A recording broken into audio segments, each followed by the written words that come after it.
Вы в эфире. Смотрите, ребят, у меня не получилось запустить через компьютер, потому что я что-то как-то тут не то сделал. Я запустил через планшет. Возможно,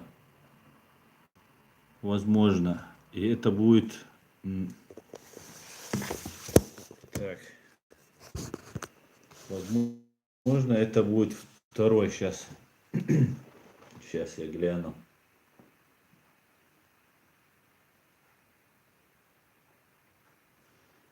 Так, другой, привет. Эфир. Добро пожаловать. Так, я вижу смски. Так, смотрите, все, наверное, состояние трансляции. Ну, короче говоря, это у меня не завелось. Эту трансляцию я остановил. Алейкум салам. Ассалам алейкум раматуллах баракату. Добрый вечер всем. Всех приветствую. И США приветствую. И Ичкерию приветствую. Всех. Украину, Беларусь, Чувашу. Всех приветствую. Так. Я вижу ваши. Это для меня. Так, у меня, подождите. Есть ли у меня еще один эфир?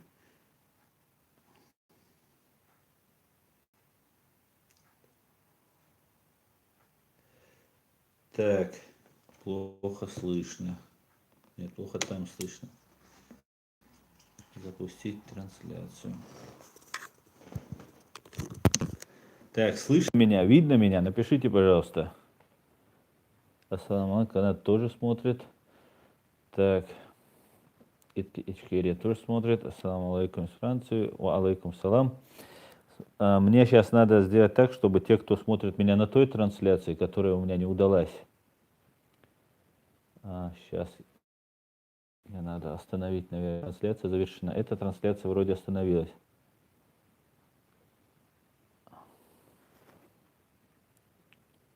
Все, видно меня, да? Нет, подождите, я сейчас отпишусь. У меня на том сидят.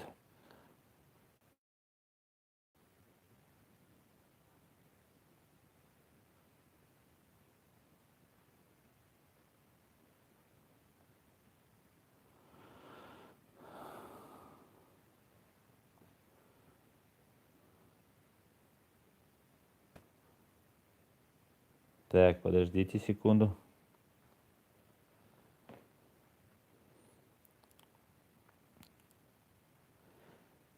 Все переходим.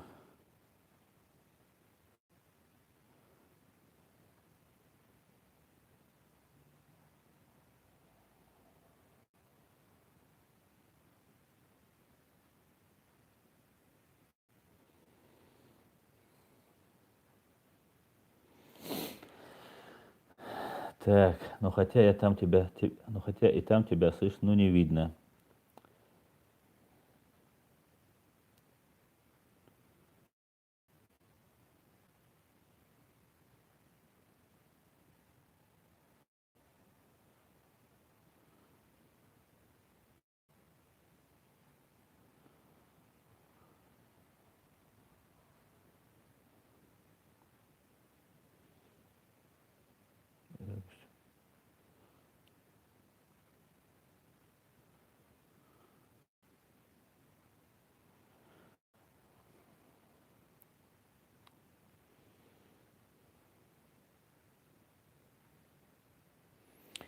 Так.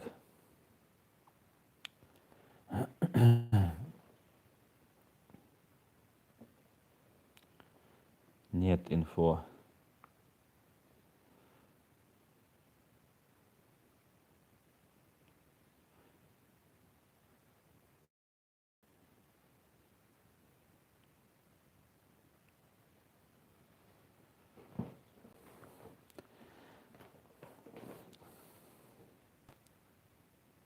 Чат, супер чат, все скрыто, интересно. Сейчас. У меня на том начали все...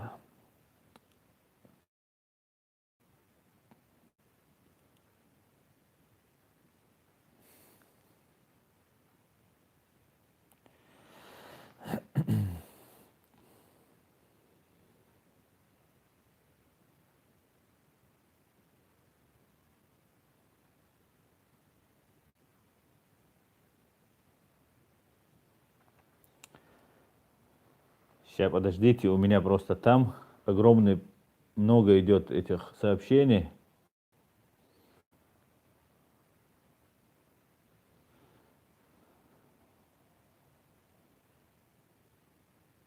Вот. Вот. Короче, я надеюсь, они поймут.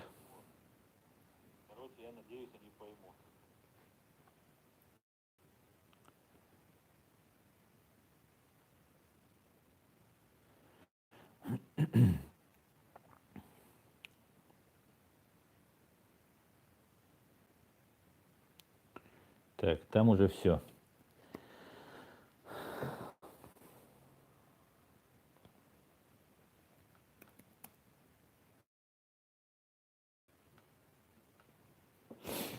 Так, ассаламу алейкум. Добрый вечер, доброй ночи. Всех приветствую. Надеюсь, те, кто у меня на компьютере, на той запланированной. Да, я в эфире. Интервата, Василь, всем привет. Так, начнем.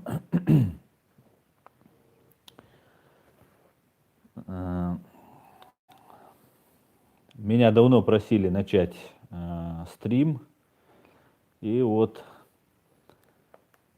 попробовал. С техникой, как обычно, у меня ладилось. Человек, который мне должен был настроить, не выходил на связь. Должен был прийти, еще днем я ему написал, но не пришел. Поэтому у меня получилось то, что у меня получилось. Так, кто-то мне звонит. Нет, только сейчас. Извини, брат, ты лучше смотри меня в эфире. Он тоже звонит, потому что не увидел меня на том моем стриме. Так, давайте по порядку. Так, привет от нечеченца. Привет от антиватник. Приветствую тебя. Так, ставим лайки Аслану. Аслан, наушники есть, звук слабый. Есть наушники, я говорю по наушникам. Как звук? Как, ребят, слышите? Скажите, как прием?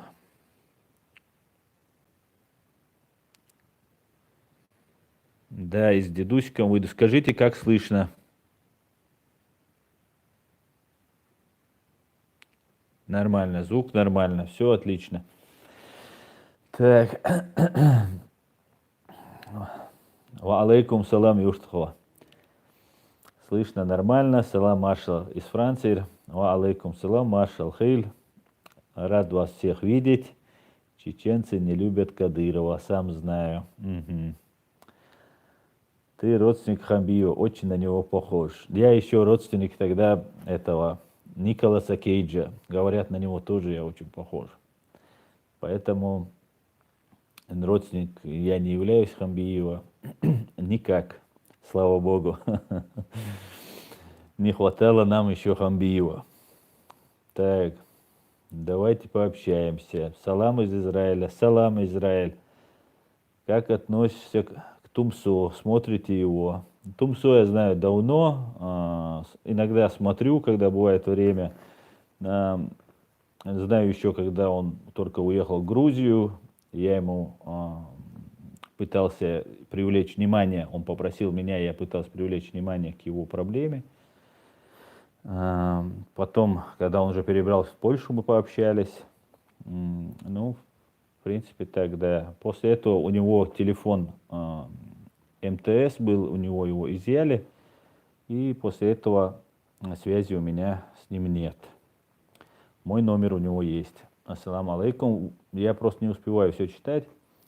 Поэтому, господа хорошие, может я это сделаю на компьютере, чтобы это они бегут вверх на планшете. Сейчас, одну минутку, господа. Так.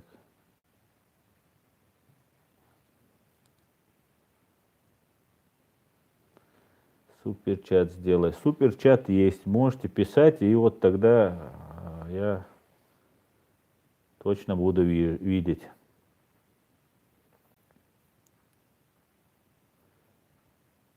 Ю, прямой эфир, ю. Арсен, прямой эфир. Салам алейкум, как ты относишься к имаму Шамилю?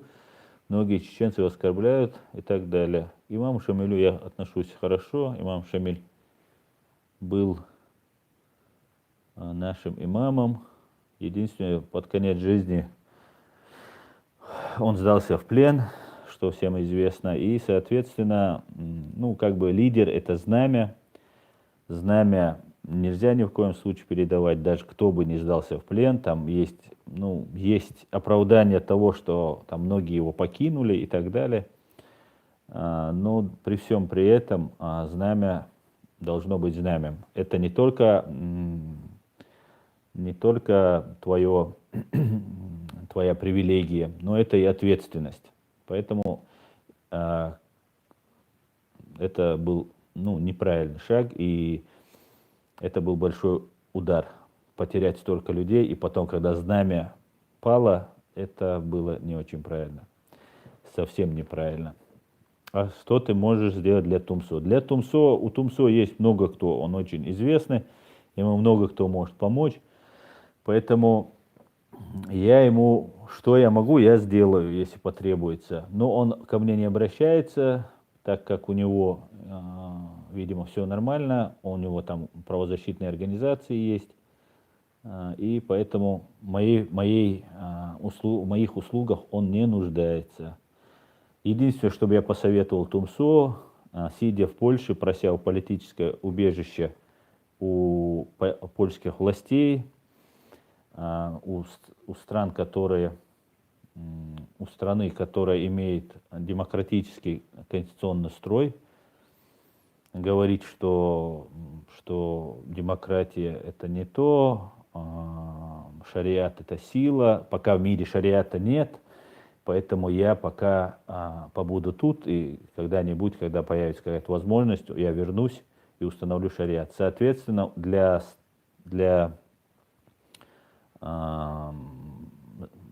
специальных служб Польши, которые обязаны защищать конституционный строй, этот человек представляет угрозу. Элементарные вещи, почему он этого не понимает, я не знаю. Вроде у него много там советчиков, может кто-нибудь ему все-таки... Я уже много писал ему об этом, много говорил, ну, может, дойдет до него когда-нибудь, что просить убежище. Было, ну, представьте просто сами, человек находится, например, поляк приезжает в Ичкерию, шариатскую Ичкерию, которую построил Тумсо, и заявляет и говорит, что ну вот демократии в мире нет настоящей, да, но вот когда-нибудь она появится, я вернусь туда. Шариат это не то, я за демократию. И просит политическое убежище. Ни власти Ичкерии, шариатской Ичкерии, не дали бы политическое убежище такому поляку, ни Тумсо не дал бы такому поляку. Поэтому простые вещи иногда приходится разъяснять. Не знаю почему, но вот так вот. Так, я просто много пропустил, ребят, пока отвечал, поэтому сейчас постараюсь. Сын Дудаева вернется в Ичкерию, не знаю, надо у него спросить, как вы думаете, почему Европа и, в частности, Германия массово депортирует чеченцев? Это очень хороший вопрос. Я бы сказал, это самый такой на сегодняшний день очень важный вопрос. Огромное количество людей проводится депортация, при этом надо признать, что многие заслуживают этой депортации, потому что, во-первых, не имеют никаких оснований находиться, так как не преследуются. Во-вторых, даже получив позитив, некоторые ездят домой, не имея позитив, ездят домой, получив позитив, ездят домой, что запрещено, да, если не по гуманитарной, а по политической линии.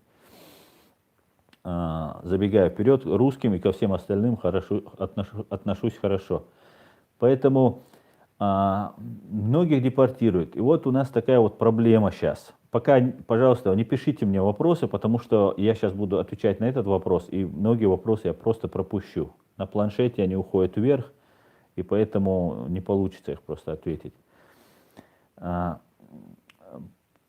политическая ситуация на сегодняшний день такая, что российские власти всячески пытаются нас дискредитировать. Здесь проживают люди, которые работают на российские спецслужбы, которые как работают внештатно, штатно, так и полезные идиоты, которые за мнимую какую-то надежду, что что-то от них получат, выходят там на 9 мая на праздники, поднимают вот так пальцы, там фоткаются там в этой футболках, потом, ну, привлекают их. Соответственно, репутация чеченцев, она снижается, мы представляемся все, как будто мы пророссийские и все агенты спецслужб. Более того, многие, мы сами не защищаем свои права, что очень-очень плохо. Просишь выйти, поддержать на митинг, там, закрывать лицо на митинге нельзя, но хотя бы поднять плакат, чтобы когда тебя фоткали, твое лицо не засняли, чтобы дома люди не пострадали. Много находят причин и не выходит. Соответственно, немцы думают, мы всем довольны. Тот геноцид, который мы пережили, да, этот геноцид, мы о нем не заявляем. Соответственно, опять же, все всем довольны. Например, возьмем евреев. Если бы евреи не говорили о своей проблеме, если бы они не говорили тогда о том геноциде, который над ними произошел, все вместе и по отдельности, то со всей уверенностью можно утверждать, что никакого бы геноцида признано не было бы по отношению к евреям. По крайней мере, на таких условиях, на которых сейчас он признан, и в том числе из-за того, что они, по большей части, потому что евреи сами добивались этого. Мы не добиваемся этого. Потом есть такая система, как журналисты, которые нас дискредитируют. Есть такой канал, здесь немецкий, Ост-Вест, он сейчас называется, раньше он, по-моему, по-другому назывался. Там шла, во-первых, все журналисты, которые пишут по-русски, они ориентируются на русскоязычную прессу. Соответственно, многие журналисты, Кристиан Освальд такой есть, там был один русский парень, сейчас забыл его фамилию. Вот эти люди представляются экспертами по чеченцам. Мы, чеченцы, молчим, и за нас говорят какие-то люди, которые 2 слов не знают по-чеченски, представляются экспертами чеченцев. Очень интересно, как можно быть экспертом, не говоря даже на языке людей, которых ты представляешь. А мы, которых здесь тысячи, десятки тысяч, молчим. Да, все там. Поэтому вот такая вот ситуация. Плюс создаются банды, группы и так далее. Плюс вот эта всемирная борьба, которая сейчас пошла на спад, борьба с так называемым терроризмом, который реально тоже существует, и под эту раздачу попадают те люди, которые носят бороду, там молятся, там в мечеть ходят, там, и этих людей тоже начинают привлекать. Например, спецслужбы Германии заявляют, что у них есть 500 людей, которые на примете у спецслужб, подозреваются там, как радикалы. Очень сложно, конечно, понять, боюсь, что это такой по русскому пути собираются идти немецкие спецслужбы, но при всем при этом будем надеяться, что мы будем доносить, и я призываю всех, кто живет в Европе, всех, кто живет в Германии в частности, всех, кто живет в Европе, в обязательном порядке надо доносить эту информацию до всех, чтобы нас не ассоциировали с радикалами и так далее. И поступает информация, что человек там радикален. И он не обязательно, он должен там наехать на КамАЗе на кого-то, на грузовике на кого-то или там взорвать что-то. Это не обязательно. Достаточно то, что этот человек против вот этого конституционного строя и спецслужбы, которые обязаны защищать этот конституционный строй, это их прямая функция, эти спецслужбы начинают беспокоиться. И есть вариант, да, например, того же Тумсо, если взять, выслать этого Тумсо или оставить этого Тумсо, да, ему угрожает опасность. И вот люди, решают на местах люди, да, сотрудники спецслужб, там какой-нибудь там следователь это может решать, или какое-нибудь там должностное лицо. Ну ладно, сейчас мы оставим там его, а завтра что будет? И поэтому может возникнуть ситуация, что у него могут возникнуть завтра проблемы с этим. Поэтому предпочитают лучше выдворить такого человека. Поэтому предлагаю бороться за свои права. Так, я много сейчас говорил, огромное количество вопросов. Сейчас я постараюсь почитать. Вот у меня тут пришло имя, фамилия, мне отправил. Ассаламу алейкум ва рахматуллахи ва баракатуху. Ахи Аслан, живу во Франции, имею французский паспорт, не чеченец. Хотел бы стать полезным для вашего дела любым способом. В чем нуждаетесь? Ва алейкум салам, брат, спасибо за поддержку, спасибо за предложение. Да, нам нужно объединяться. В первую очередь мы должны, во-первых, соблюдать непосредственно законы страны проживания. Мы, кавказцы, все люди, которые находимся в юрисдикции России, имеем такое свойство нарушать закон, в том числе россияне, так как не признаем эти законы. Соответственно, мы должны понимать, что в этой стране, которая нам дала приют, которая в самое трудное время нам помогает, мы должны, во-первых, это не уважение, да, мы, кавказцы, воспитаны в духе уважения, в духе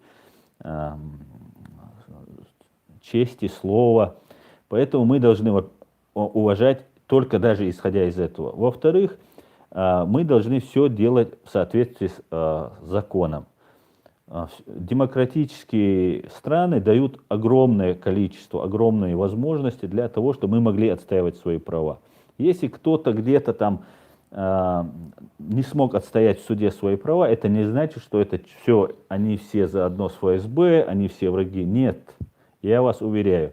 Я лично доказывал, я лично помогал людям, не зная языка немецкого, не имея никакой возможности, просто привлекая общественность и писал, мне переводили, конечно, некоторые документы, которые там, обращения, которые я писал, но при всем при этом мне простые немцы откликались на мою просьбу, абсолютно нерешаемую проблему решали. В России это было бы невозможно. Поэтому я призываю просто защищать свои права. В первую очередь это информировать всех, кого вы можете. Не так там, и соседей тоже, в первую очередь у нас сейчас есть большие возможности через соцсети и так далее. Также у меня там под описанием вы найдете e-mail, вы можете присылать мне вот эти все нарушения, факты нарушения, которые есть. Я не всем могу помочь, мне очень много пишут, я не всем могу помочь, но я буду всем пытаться помочь и буду хотя бы направлять, куда можно обратиться, чтобы в этом случае. В первую очередь я советую обращаться в случае там депортации, еще чего-то, обращаться в Amnesty International. Это организация, очень зарекомендовавшая себя, очень серьезно, и многие помогут. Поэтому надо объединяться, согласовывать наши действия. Мы должны создать гражданское общество. Здесь, в Европе, с нами должны считаться. Все до единого должны объединиться и с нами должны считаться. Мы не должны тут отдельно собираться кучками, там где-то в мечети встретились, разошлись, где-то дома там встретились, там покушали, пообщались, помолились и разошлись. Нет. Мы должны доносить свою позицию. Мы очень в тяжелейшем условии находимся, поэтому надо объединяться. Так. Про Назарбаева. Скажите, чем может геополитически повлиять его перестановка? Ничего не могу сказать. Да, я только услышал, что Назарбаев ушел. И то я не знаю, насколько это правда. Леонид Гройсман, конечно, предатель. Модер, блокируй, разжигай. Да, я знаю, 23 марта в Киеве будет встреча, но я пока не могу, я не смогу. Я уже говорил разным блогерам, в том числе Интервате, пока не могу. Но обязательно приеду.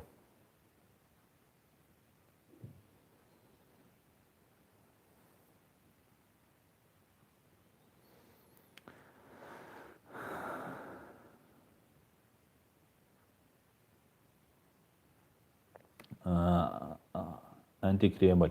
Массана хукшду и белгы. Массана гучдол что. И нахца үрдейла. Боқала проблем шол. Боқала цахчу бухкар болш. Боқала бойар болш бол. Нахца үргич бу.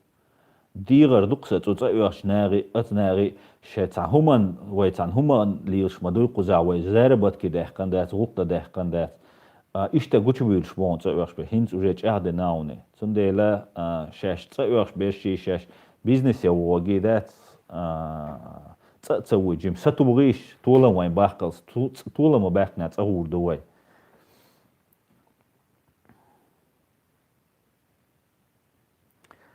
Так, витаю всех, салам, витаю. К АФД я отношусь отрицательно, если это. И отношусь ко всем правым тоже отрицательно. Ну, умеренным правым, там, да, это еще я могу допустить. И отношусь к умеренным правым в Украине хорошо, потому что эти люди на сегодняшний день стоят на страже своей родины. И я думаю, когда их родина будет в безопасности, то их правость должна будет чуть-чуть убавиться.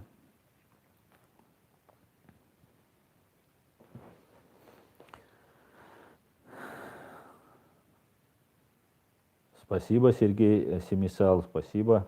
Я тоже с первого дня войны в Украине всячески, информационно, как я могу, всячески я поддерживаю Украину и призываю всех поддерживать, всех до единого, в том числе и русских, поддерживать Украину. Только когда выстоит Украина, только тогда мы все можем стать нормальными, цивилизованными, нормальными людьми. До тех пор у нас будут у всех проблемы. Как сказал Джагар Дудаев, солнце свободы взойдет со стороны Украины. Мы в это верим. Ва алейкум салам, брат, ислам нохчи. Дейрейс хуль вахархо войнах. Привет, Харькову привет. Не пишите большими буквами, написал кто-то большими буквами. Спасибо за поддержку канала. Василь пишет, 10 евро. Слава Ичкерии, слава Украины. Как раз смотрел видосик вас. Героям слава. Слава Ичкерии. Так, спасибо. Ассаламу алейкум. Ценнохчу ва алейкум салам. Бюсти криль салам машал. Духуик астан дейлер салам машал. Хуй. Хуйгаду машал. Знаю вертолет, как этот вертолет летал на Чечню. Когда летал, чеченцы избили К-50. Эльсанов. Так, не грубите, я вас прошу, не грубите, не оскорбляйте, очень прошу. Интервата, Василь, пожалуйста, грубости эти удаляй, пожалуйста, я просто сейчас сам это не успеваю делать. Так, алейкум салам, народ кто откуда, нас уже почти 570-580 человек. Салам алейкум, алейкум салам. Как ты считаешь, что будет с Тумсо, если его возьмут у нас? Нохчи 95. Что ты имеешь в виду возьмут у нас? Возьмут у нас, ты имеешь в виду, если отправят в оккупированную Ичкерию? Я думаю, ему грозит пытки и, возможно, смерть.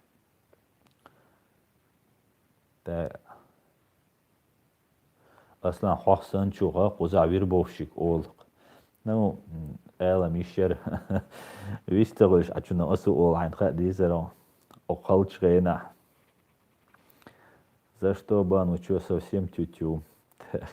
Всех подряд не баньте, прошу вас. Вы как Ленин. Ага. Но не хватает броневика. А что сделать чеченскую пробел, чтобы затем уехать в Европу и получать пособие? Возген. Ага, сделай. Возген много здесь приезжает под видом чеченцев, сдаются, прикидываются чеченцам. Ну, их сейчас стали выявлять, ну, таких полно. Нурсултан Назарбаев передал свои полномочия президента своему племяннику. Как вы оцените такую ситуацию? Про Казахстан и Нурсултана Назарбаева я многого не знаю, но знаю, что человек, который 30 лет узурпирует власть и передает ее племянникам, это не демократично и это не по-человечески. Я считаю, что казахи достойны лучшего.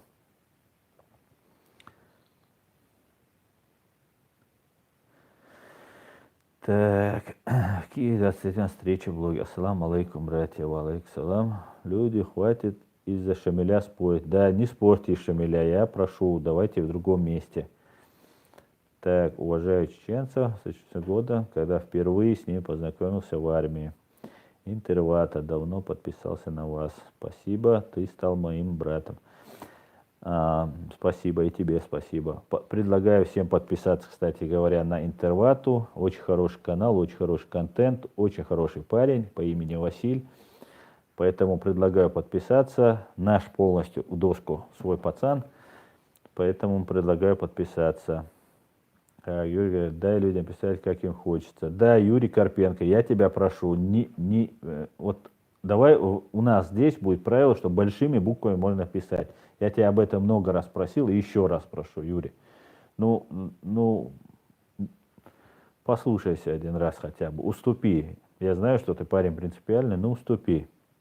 Потому что это мой контент, и я бы хотел бы здесь установить правила, потому что многие чеченцы не так владеют хорошо русским языком, и некоторые могут там пропустить где-то что-то. Ну и потом дисциплинируются. Так, мокшмеш, эльчунт, духой, ниц, коч, дэл мукла, Ирин Вольф, Айрон Вольф, дэл мукла. Ну и что Юрий вас раздражает? Не удаляй. Мы чекаем Асана в Киеве. Так, Назарбаев пересел на пассажирское место, но у руля у себя оставил. Согласен, лорд 708. Шевченко разочаровал. Шевченко, если вы о Максиме Шевченко, то Шевченко Максим это волк овечьей шкуре, который прикидывается другом мусульман, которым на самом деле не является таким.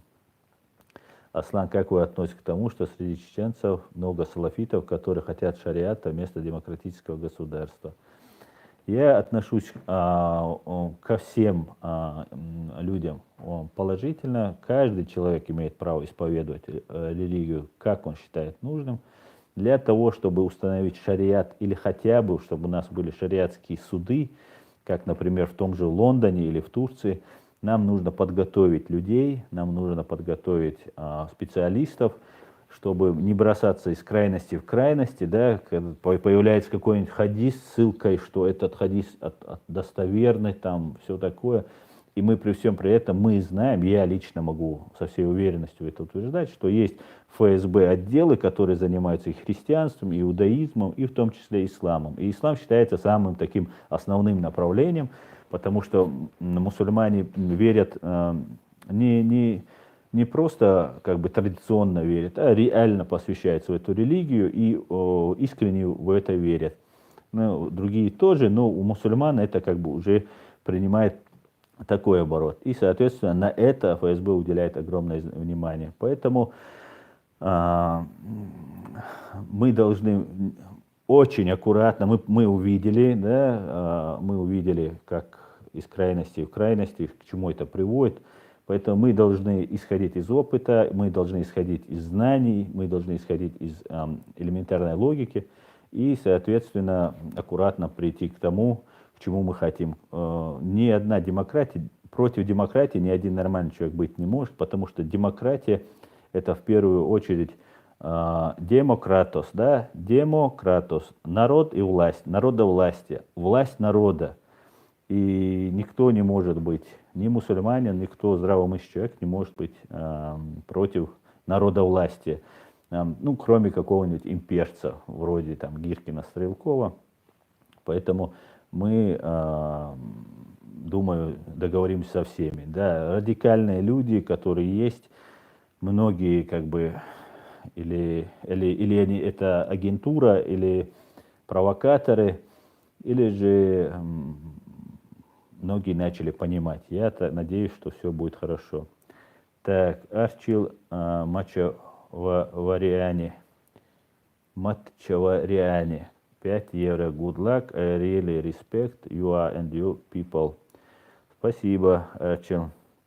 И тебе удачи. Так, витание из Харькова. И тебя витаю, Аксес. Так, ничего не понял. Ассаламу алейкум. Каким образом пройдет революция в России? И стоит ли нам участвовать в этом Баркала Вильпес Инкульта, если я правильно прочитал? Ва алейкум салам. Я не знаю, каким образом произойдет. Россия очень своеобразная страна, настоящей революции там как таковой не было, были вывески, смена и...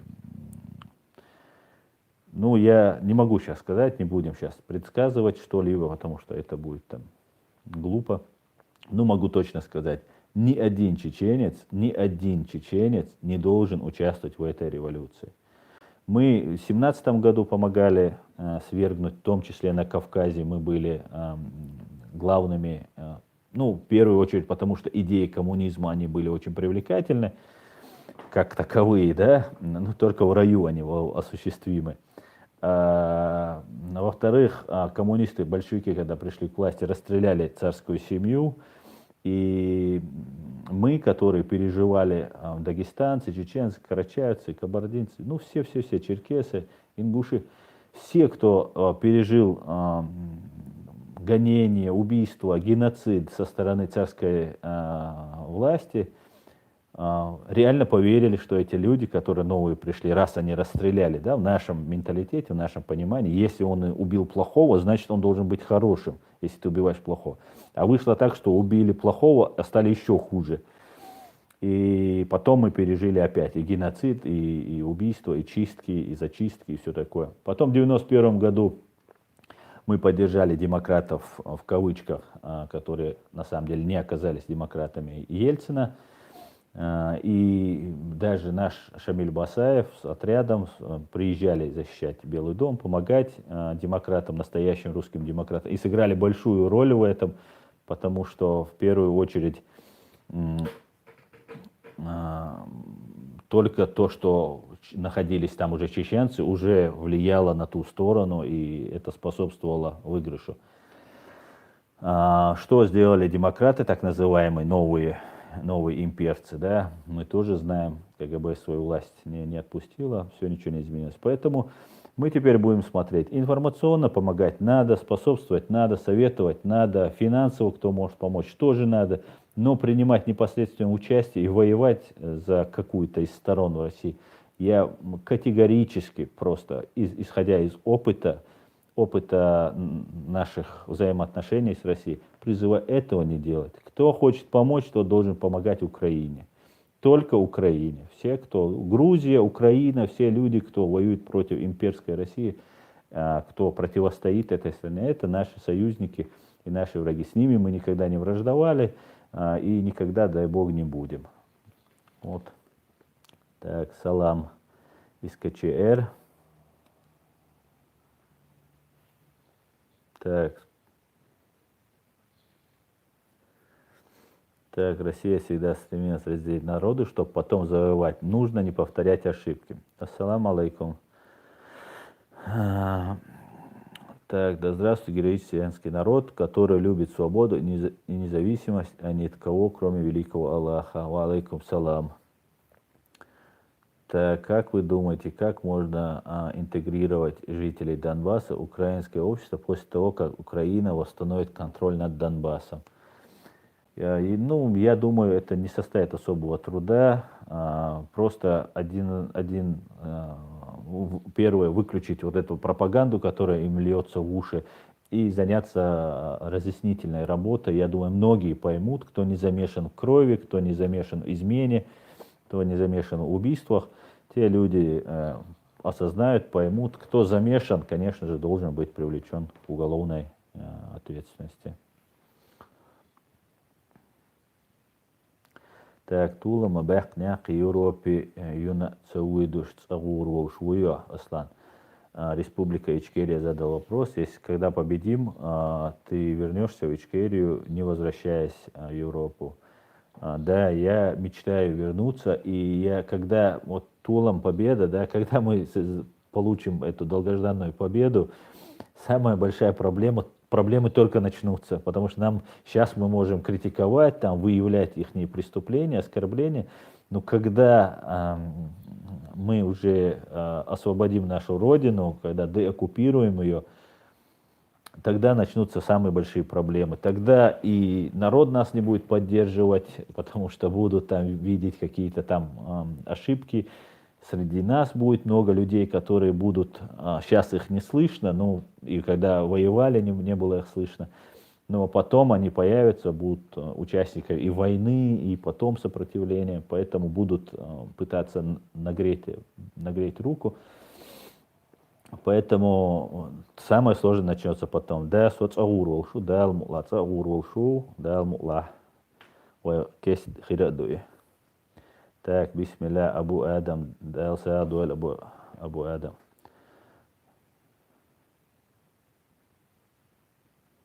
Олк, да, цаа. Или хат цагерч, ат ибо минкаль, мализая минкаль, ассаламу алейкум, машвой. Витаю вас там. И тебя я витаю. Наша Украина, Русь. Тоже отличный канал. Наши все парни. Подписываемся. Наша Украина, Русь. Аслан, как вы относитесь к тому, что среди чеченцев много салафитов? Я уже отвечал на этот вопрос. Так, ассаламу алейкум, брат. Ты перепутал тот имя Фамилиев. Юсуп Декар. Ассаламу алейкум, алейкум салам. Я, может, что-то перепутал. Фамилиев. Имя, фамилия. Ничего не понял. Чеченцам и вообще мусульман надо брать всю Россию, а не отделяться. Нет, спасибо, нам своего хватит. Нам чужого не надо. Смотрел твои чаты, все они помогают понимать ситуацию по многим вопросам. Все объясняешь доходчиво. Омар Али. Стараюсь, пытаюсь донести. В первую очередь это делается для вас, а не для тех, с кем я общаюсь. Привет, свободная Ичкерия. Ваткарус. Привет, Ваткарус. Подписываемся, Ваткарус. На Ваткарус. Тоже свой парень. Так, Михаил Эдуардович, смерть Кадыркину говорит. Нет, я не желаю никому смерти. Я желаю честного судебного разбирательства. Да, совершенно про инфо, я полностью с тобой согласен. Юрий Карпенко, если будешь слишком придирчивым к зрителям, уйдут отсюда, и тем более это первый стрим. Совершенно верно, Юрий. Я еще раз настоятельно прошу тебя, не удалять тем, кто пишет большими буквами. Договорились. Без обид только, Юрий. Ты мне очень помогаешь, для меня это очень нужно, но я тебя прошу, не удалять. Только оскорбление и мат. Ну, ксенофобию, там, все такое, ну, это оскорбление.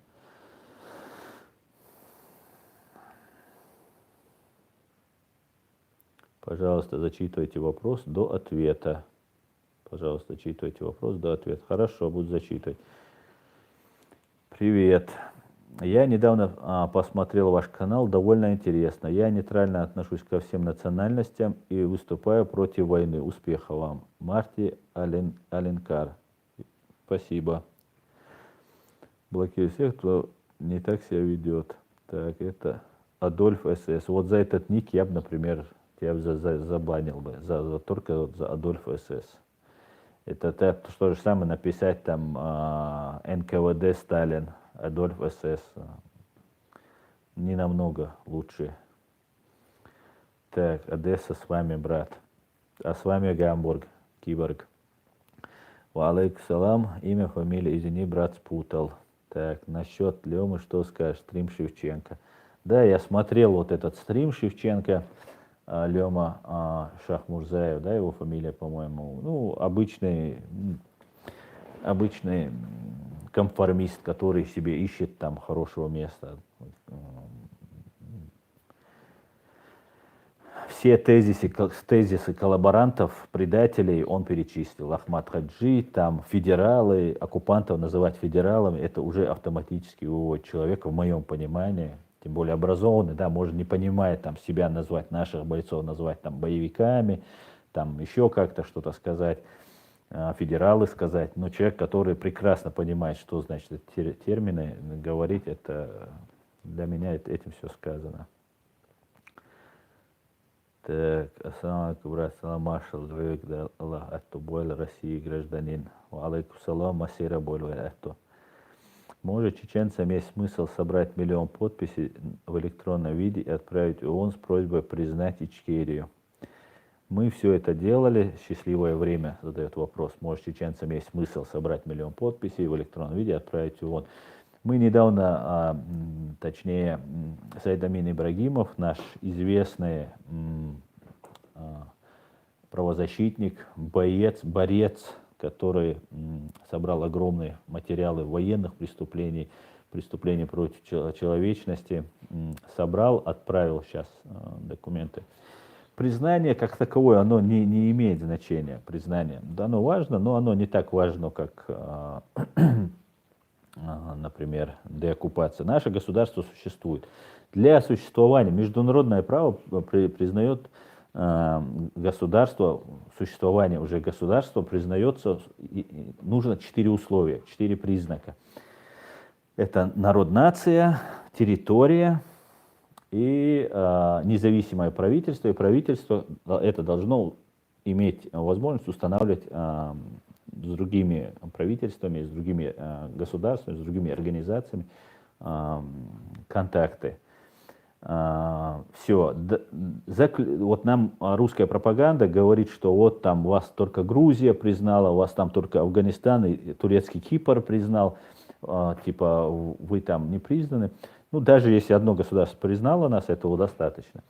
Но нас признали 3 государства. Но это не важно. В принципе, для того, чтобы было государство, нам не нужно, чтобы нас признавал кто-то.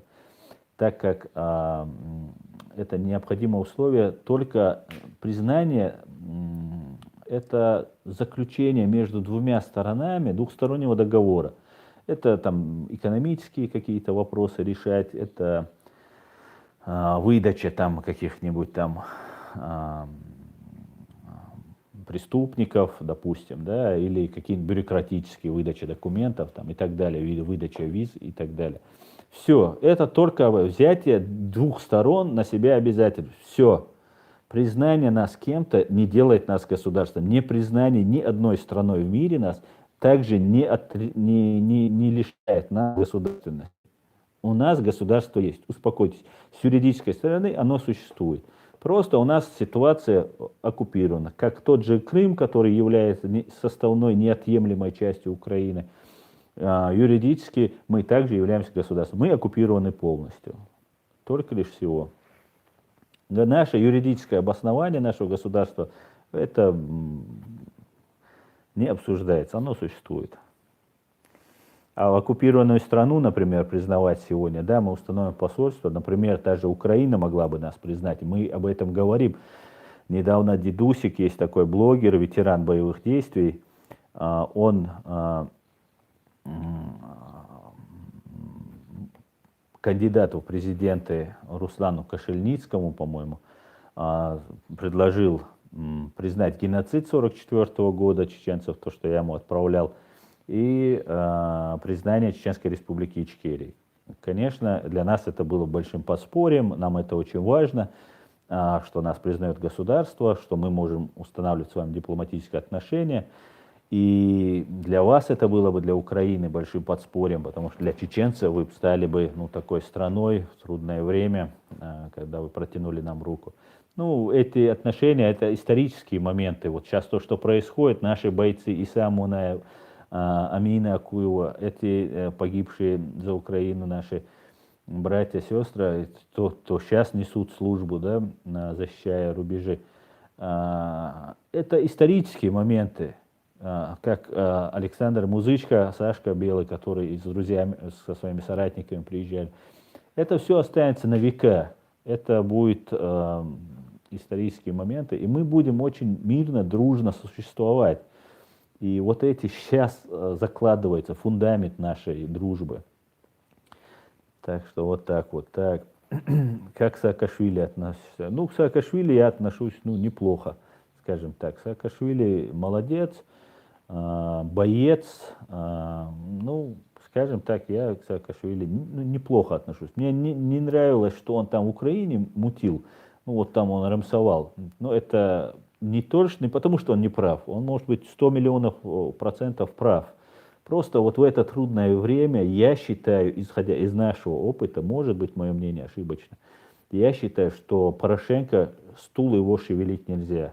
Как бы трудно ни было, пока он не совершит явное преступление, то есть измену, явную измену, где можно 100% доказать, до тех пор, стиснув зубы, все терпим. Есть выборы, выбираем нового и так далее. Поэтому я был вот против этого. Так я к Саакашвили отношусь хорошо, а грузины мои братья.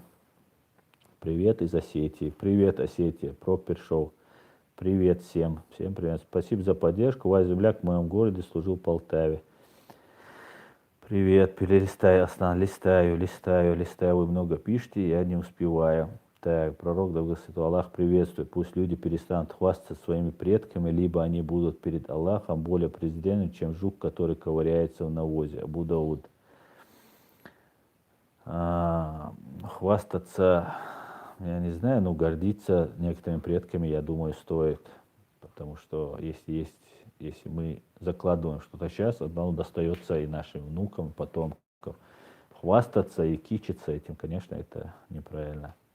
Ассаламу алейкум, брат. Салам ашал тебе на бахтир от братья. Ва алейкум салам, али мощный.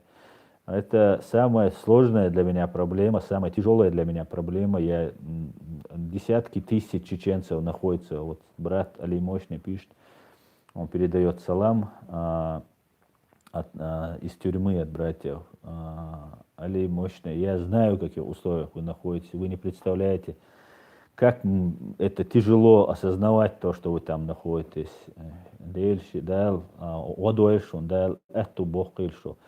Это было бы вот ради таких людей надо бы создать фонд, который мы могли бы хоть как-то помогать людям, которые находятся на зоне. Поэтому дал одуэшон, дал эзер цубалях элар доуильшо, дал шун хич эго, мокшмеш эр доуильшо.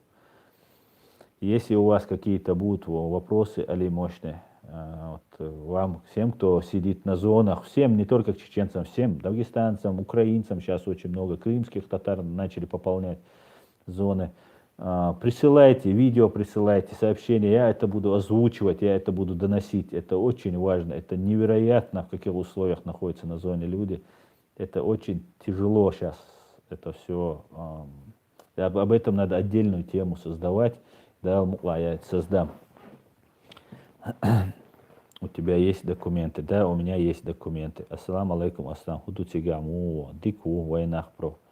Интервата, витание. Я мусульманин, клянусь Аллахом, я чеченец, и я считаю, что имам Шамиль был достойный сын Кавказа, и он был великим воином, иншаллах. А те, кто говорит про имама Шамиля плохое, Аллах вам судья. Полностью сафари, я с тобой согласен. Шамиль был достойным воином. Кто не ошибается и не совершает даже преступлений, тот человек, который ничего не делает. Аслан, когда Ичкерия победит, ты вернешься домой навсегда. Республика Ичкерия. Иншаллах, дал Аллах, я вернусь навсегда. Так, кто большим буквой или матом будет отдыхать от чата 5 минут. Юрий Карпенко не будет отдыхать, я тебя прошу. К Саакашвили как относитесь? Я уже сказал, нормально отношусь. Основную его организацию БОА. Amnesty International, это правозащитная организация. У нее такой желтый лейб, и как свеча, по-моему, вот такая там, и, ну, у нее разные есть, но на желтом фоне есть Amnesty International. Так, привет из Минска. Так, Харьков.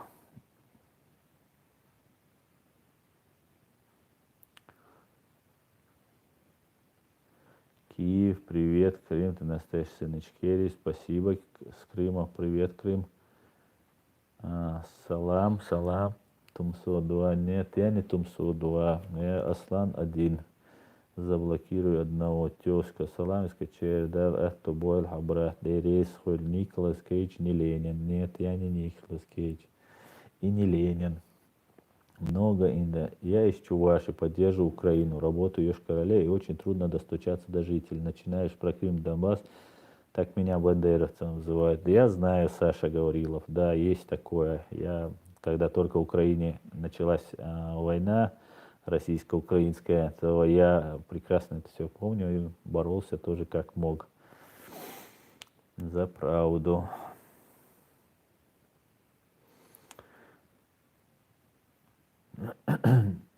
Заседание парламента, которого я узнал впервые, когда смотрел твое отношение. Заседание парламента, о котором я узнал впервые. Я не знаю, что там, сейчас это открыть не могу. Так, ассаламу алейкум. Немного про черкесов и субэтнос Шапсуги. Существует и их за границей немало. До Кавказской войны это самые многочисленные субэтнос черкесские войны практически полностью выселили. Да, Шапсуги пережили геноцид, как и убыхи, как и другие народы Кавказа и не только Кавказа. Поэтому столько за границей в России осталось 1010, 2 аула и на побережье Черного моря. Если в Тумсо что-то случится, разве не подумают на КРА, кроме кадыровцев, банды ФСБ, кадыровцы, угрозу для Тумсо, я думаю, никто не представляет. Это не кадыровцы, да, неправильно называть их кадыровцы. Это банда ФСБ, кадыровцы. Название банды такое. Так, далее. Сотуам бин Вац. Туам бин Богуду первый, туам был шхена. Гина Мусой туам. Ассаламу алейкум, салам машалду Африки. Ва алейкум салам Африки машалду. Так, ты похож на актера Николас Кейдж, Кама Шаипов, да, Кама Шаипов, это, да, мне уже говорили об этом много раз.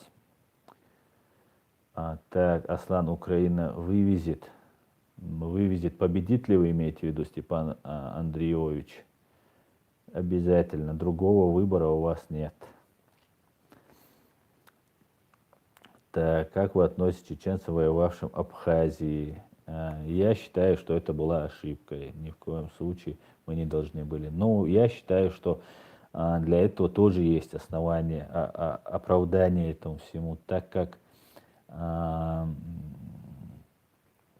Гамсахурдия, министр иностранных дел Советского Союза, который был КГБшником, так преподносилось, что он хочет убить там абхазов, уничтожить, поработить там и так далее.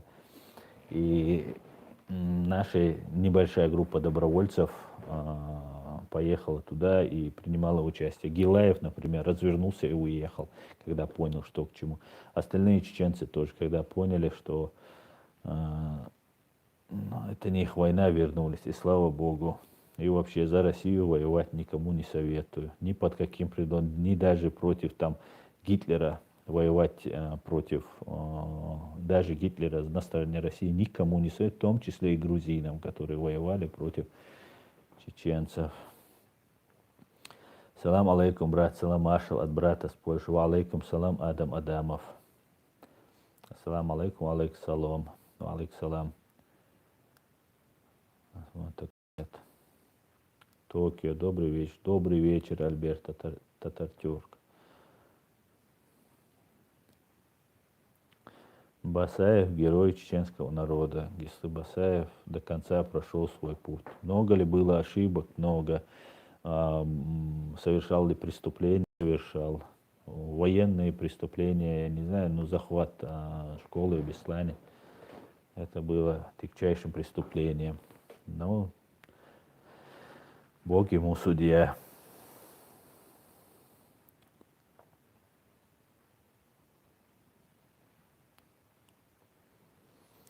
Марат. Шамиля очень сильно бомбят, а Кадырова за то же самое называют спасителем. Марат, ты имеешь в виду Шамиля, имама Шамиля, который перешел на сторону? Я вот так вот, я тебя разочарую. Шамиль Кадыров не годится в подметке имаму Шамилю, потому что имам Шамиль до конца сражался, и когда уже сдался в плен, то уже был старым больным человеком и жил в плену. При всем при этом он никогда не воевал против своих, с кем он воевал. Кадыров же наоборот, он не только не был руководителем, он для того, чтобы стать руководителем, выбиться в руководителя, перешел на сторону врага и массово уничтожал, пытал, его сын продолжает это дело, убивал, пытал и так далее. Поэтому ногтя имама Шамиля, который отрезал и выбросил, не стоит Кадыров. Хотя, опять же, Шамиль под конец своей жизни сделал неправильный поступок. Аслан, Украина выстоит или не хочу знать твое мнение. Выстоит. Однозначно выстоит, Степан. Однозначно. Так, алейкум салам, бех, бат. Боловой политик с собой на день не внушает. Ишца, яна. Или как таковой вред, да, цулуш. Так что хумнаш цадицич, баадар. Ассалам алейкум, бех, бат. Их чер. Куза барт бех аш боловой политик. Китеронса барт бех аш боловой политик шполдейла. Цаех чер, бех, бат, боа. Войнах 2018. Дейла цаех чер, асбех камацабюр с одной стороны, цауга маля шиукда мадиз, вой, да, асбоо гама, вой, куза, бокола проблема юлш, бокола цаба еще. Инах баня, хадехка, инах баня, вой, куза, тилец, ашмадуй, вой. Und als ich tuan beshbol nach, ich شيء بلشتي دقيقا شيء حتى شيء تيت دقيقا نابو قزا كنتي باي ان مسيح تشور سجوي نابو اش ديبورت يشي يخقش تساهمش ليل دتسان شاشت املو بو دات تيروريزمي ميموريزمي او обвинить ويا юридически сторона ларец хуштейла вой цацумш ниста додейла грамотно и адвокат лячем су адвокат шадик дадицха амадизи грамотно сундейла ацнеран проблем шол боас сундейла вой цабарт хил вой цакам хил лидерш бу бакинаш это ихний дел. Мы должны между собой договориться так, чтобы мы должны беречь каждого из нас. У нас нету, вот у нас вот там правительство, там то все. Что мы делаем для правительства, да? Что мы делаем для Закаева, допустим. Но это чиновник, который у нас живет в Чечне, мы платим налоги, там у него есть полиция, там все спецслужбы, чтобы и так далее. Нет, конечно, это человек такой же, как и вы. Мы должны все помогать ему. А то, что там захаять, конечно, можно, и тебя можно, и меня можно, всех можно захаять. Это не проблема. Найти повод, тем более человек, который общественно известный человек, который много лет на виду. Конечно, он совершал ошибки. Кто не совершал ошибки? Все совершали ошибки. Но если мы хотим собраться и что сделать, это мы должны сами самоорганизоваться. Еще раз, мы должны создать гражданское общество. И вот это гражданское общество, на него можно опираться. Королем короля делает свита. Если нет свиты, ни Дудаев не смог бы. У Дудаева был сильнейший круг, поэтому Дудаев был такой мощный, такой сильный. Да, как человек, он тоже был очень сильной личностью. Но если вот этих всех ребят, которые вокруг него, со всей России, со всего мира стеклись, вокруг него встали и держали эту огромную армию, сдерживали, если бы не было этих ребят, Шамиля, Джахара Дудаева могли бы окружить его президентский дворец и разбить там, как Грачев обещал, одним десантным полком. Поэтому мы должны самоорганизовываться и помогать. Качество видео печальное. Да, я пишу с планшета, я приношу свои извинения, я с фронтальной камеры, поэтому я настрою компьютер, вот у меня с компьютера не получилось. Просто раз уже мы начали, поэтому пришлось запустить. Поэтому я думаю, следующий стрим, который я проведу в субботу, наверное, я об этом уведомлю и все сделаю. Так, Аслан, тебя прикрасил на стрим Мансур Старый. Мансур Старому салам. Мансур Старому мы знакомы. пока стримы я делать еще так, ну, не могу. Еще пока техника мне не настроена, не позволяет. Бог белейна.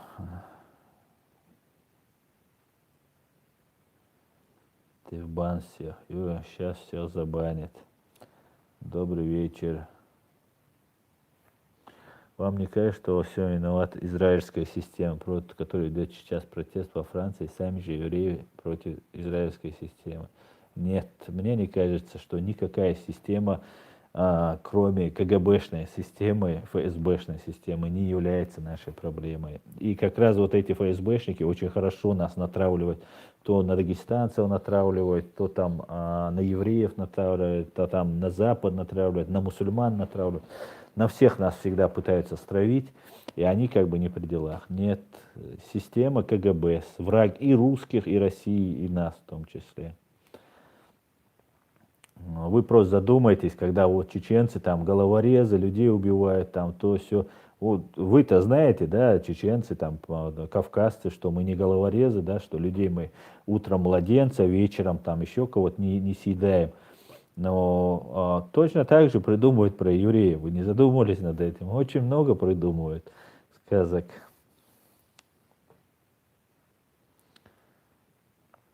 Так, Баркал. Да, вернусь, Ичкерия, да, вернусь. Ва алейкум салам, Набахтель, Вежашк, Макс Калашников. Аслан дейрез хуйлан, она ва дейрез, масарна хуйл. Ona шаг хаш, ona вазер сауна чо, сагдалук деш бит савал. Ona ва шварт бон, куза бон, дал мула, ца бон, дал мула.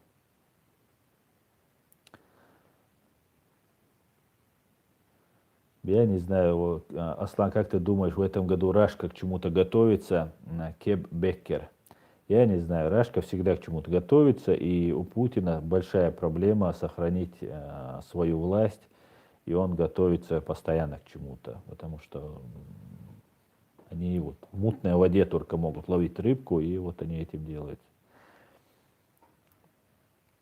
Так, я бандеровец, говорит Киборг, и этим горжусь. Мой дед уничтожал как и фашиков советов, так и фашиков немцев. Да, совершенно верно. Тебе есть чем гордиться, Киборг. Не зверствуйте, увагу на хибне, это такой добрый Так, не обращать внимания на плохое, это даже хорошо. Согласен. Вы знаете, что Меркель и Бенни Хилл один и тот же человек? Да, возможно, возможно. Так, песочный человек задает вопрос. Аслан, хотел спросить, как чеченцы относятся к азербайджанцам и армянам? Азербайджанцы и армяне воюют между собой. Армения напала на Азербайджан. Ну вот ты мне сейчас быстренько объяснил, и я уже понимаю, что ты азербайджанец, и поэтому я должен принять твою сторону. Я принимаю твою сторону, я очень люблю, уважаю азербайджанцев. Также у меня есть друзья, мои одноклассники, в Грозном у нас жили армяне, с ним тоже отношусь. Ну вот по поводу Нагорного Карабаха я на стороне азербайджанцев, потому что считаю, что это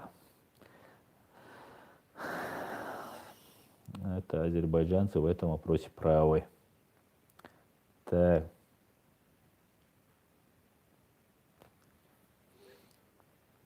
Так, криминал 1337. Аслан, важный вопрос. Прошу уделить внимание. Как вы относитесь к национализму чеченцев? Мы тут в Дагестане видим колоссальный нацизм и национализм чеченцев в войнах.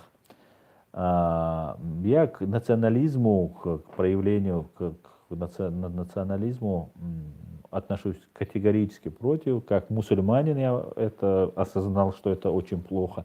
Как человек по жизненному опыту я осознал, что это плохо. Я отношусь к этому плохо. Но такого колоссального нацизма и национализма со стороны чеченцев я все-таки не наблюдал. Да, есть заходы, и нас обвиняют в этом.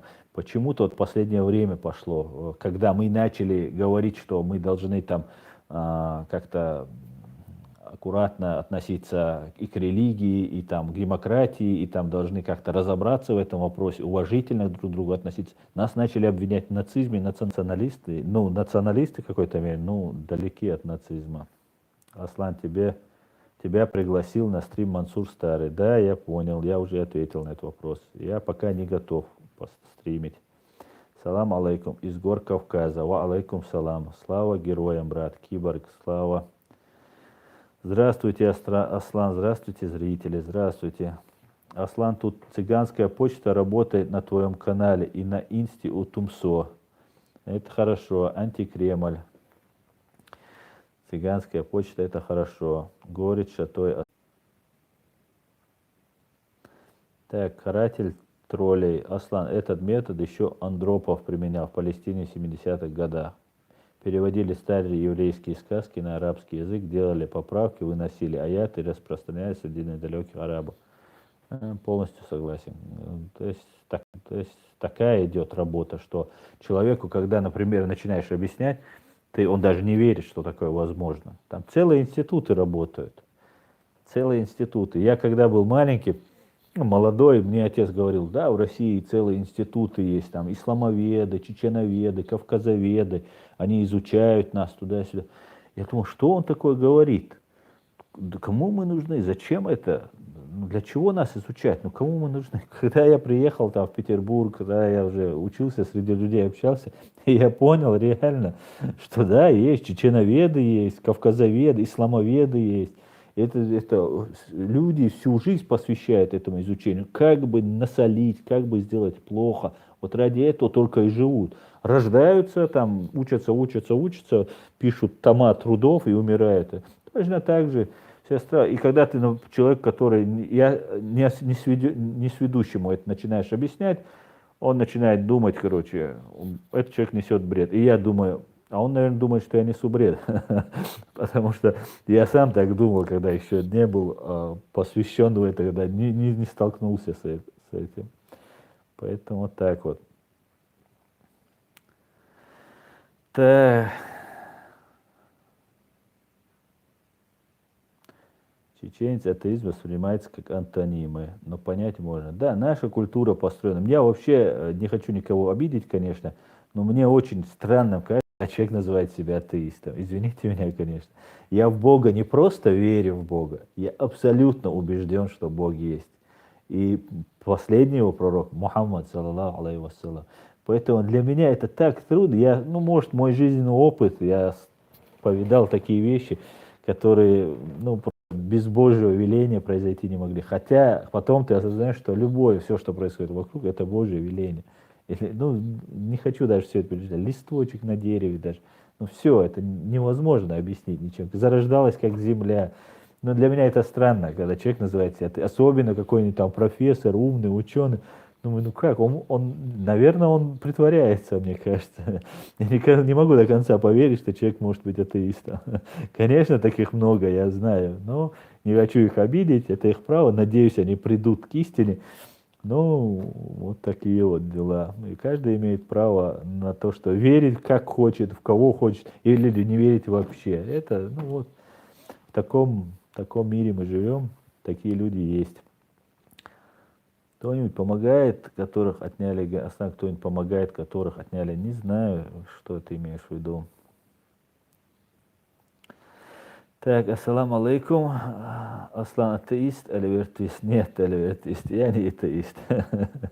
Нет, только что об этом как раз говорил. Конечно, я не атеист.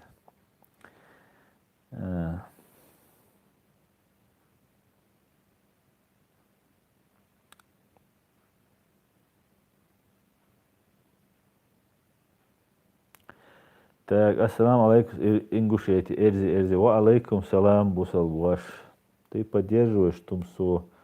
Я поддерживаю всех, кто за нашу независимость. Здравствуйте, салам, маршал Набахтир, ва алейкум салам, алимошник. Как вы относитесь к тем, которые... Не повторяйте, пожалуйста, эти вопросы. Да, инфо Аслан, прямые эфиры будут регулярно. Да, инфо регулярно будет. Я планирую вторник, четверг делать прямые эфиры. Даст Бог, будем делать.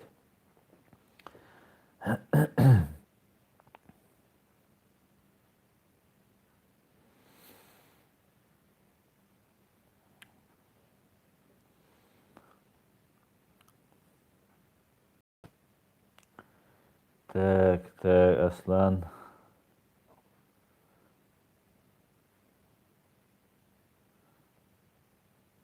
Да, я мусульманин, иншаллах. Так, может оставить проблем. Ассаламу алейкум, Аслан. Аслан, может стоить обсудить о проблемах, которые были в Ичкерии, в ходе в Дагестан, о руководстве Ичкерии, о вине чеченцев, а не русских, Адам Яры. Алейкум салам, Адам Яры. Я не знаю, что ты имеешь в виду под руководство Ичкерии, о вине чеченцев, а не русских. Нет, чеченской вины в этом нет. Например, сейчас в Украине воюют русские добровольцы, и почему-то весь мир не считается. Ну, вот смотрите, есть международное право. Международное право не признает казусом белли, да, есть такой термин, это повод к войне. Вот если этот повод имеется в юридическом создании, то тогда война объявляется, да, считается уже военными действиями, признаются, и уже оттуда идут юридические последствия. Там мир уже давно пришел к закону, где все делается по закону, ну, по крайней мере, пытаются делать по закону. Так вот, поход, спасательная операция, как ее назвал Басаев, по спасению женщин и детей, которых российские войска окружили, Степашин, директор ФСБ на тот момент, дал гарантии, что в Чебан-Махи и Карамахи не будет никаких военных действий, шариат можете устанавливать, живите. И после этого, как обычно, чтобы выманить, как обычно по старой заведенной российской КГБшной, ФСБшной традиции, было нападение на Чебан-Махи и Карамахи, которые бомбили, убивали женщины и дети. Дагестанцы попросили помощи. Был такой Багаудин, дагестанский один проповедник, известный человек. Они попросили помощи. Басаев собрал добровольцев и пошел помогать. Масхадов на следующий день объявил на митинге, что государство наше к этому не имеет никакого отношения. Правильно или нет, ну, я не знаю. Если исходить из человеческих соображений, если убивают женщин, детей, ну, а что делать? Вот, ну, вот кто бы отказался бы вот, помочь, когда бомбят и убивают женщин и детей? Басаев пошел, вывел этих женщин и детей. Их всех в Чечню завели. Да, это было сделано. Но, с другой стороны, государство, чеченское государство, да, Чеченская республика Ичкерия, не признала это официальным поводом. Ну, что это мы туда отправились, потому что мы реально были против этого. И как сейчас, например, в Украине воюют разные там добровольцы из России. Все это не является поводом к войне. И поэтому Россия снимает опознавательные знаки, все делает. Хотя все знают это, но пока официально и суд не установит, а это целая долгая процедура и так далее, и русские всегда отнекиваются от этого. Поэтому нет никакой войны. Соответственно, казусом белли поход Басаева в Дагестан не является. Это юридически установленный факт. И Россия напала на Чечню не потому, что Басаев пошел и в Дагестане провел там операцию по спасению этих людей, как это называется, нападение на Дагестан и так далее. Нет, этого не было.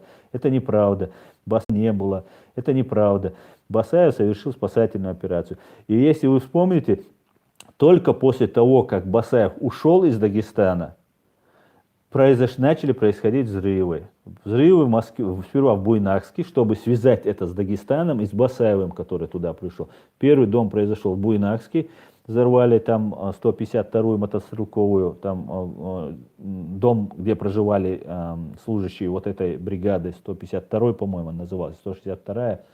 Потом 2 в Москве и в Волгодонске.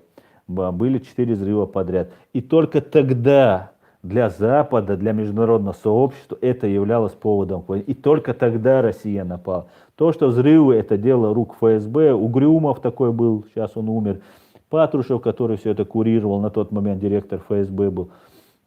И кто бенефициаром, получателем выгоды от этих взрывов является, кто мы все знаем, это Путин и его свора, эти бандиты и террористы. Эти люди являются тем, кто организовал эти взрывы, на мой взгляд. Об этом свидетельствует много-много доказательств. И много-много людей, кто вели это расследование, они погибли. В том числе Щекочихин, Илюхин, Литвиненко, Политковская, много-много людей, кто этим занимался, погибли. Поэтому поход в Дагестан не является поводом к войне, и не надо нам это брать на себя. Поход на Дагестан это была чисто добровольная операция. Мы к этому, государство за это не несет ответственность. Да? Если вы сейчас поедете воевать там против Америки, это не значит, что Россия объявила войну Америке. Поедете там в Украину, это не значит, что Россия объявила Украине войну. И если бы это был бы казус белли, и Дудаев поддержал Басаева, Масхадов поддержал бы Басаева и сказал бы, да, это наши войска, мы там все такое, то в таком случае, да, это, если официальное лицо, президент поддержали, да, тогда это являлось казус белли. Тогда, да, это наша страна напала на Россию. А так это нам не имеет никакого отношения. Доброволец, рядовой гражданин Шамиль Басаев, на тот момент он был рядовым гражданином, поехал и все, и больше ничего. Поэтому не вводите себя и других в заблуждение.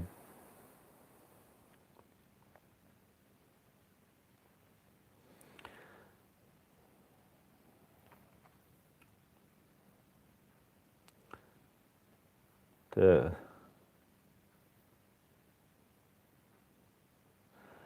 Абдуллах Нохчу Аслан вай хадайган бейшан годеш цауи Германия.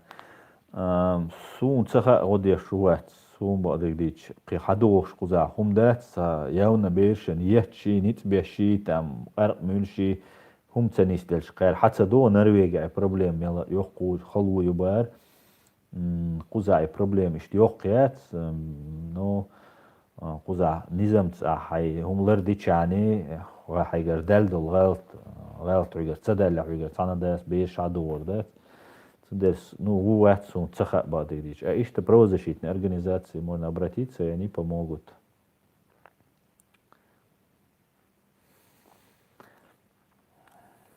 Так. Так.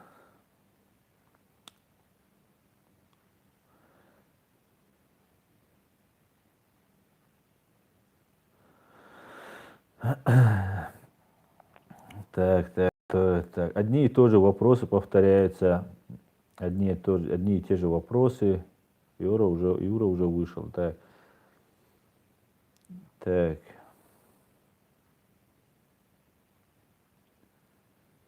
Как ты относишься к Тумсо? Я уже 100 раз сказал. Спросите, как он относится ко мне. Мне уже 100 раз вы сказали. Бисмилlah. Ассаламу алейкум ва баракату, братья и сестры. Аллаху Акбар задонатил супер чат, по-моему, это называется, да? Задонатил 10 евро. Дался Адуэль Саваш.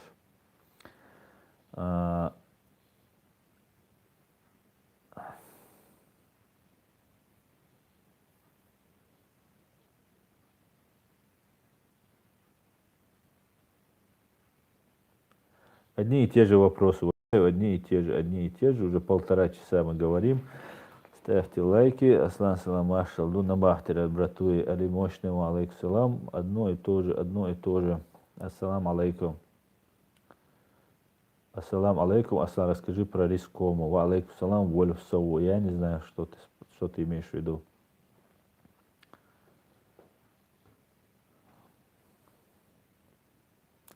Салам из Кабула. Салам Кабулу.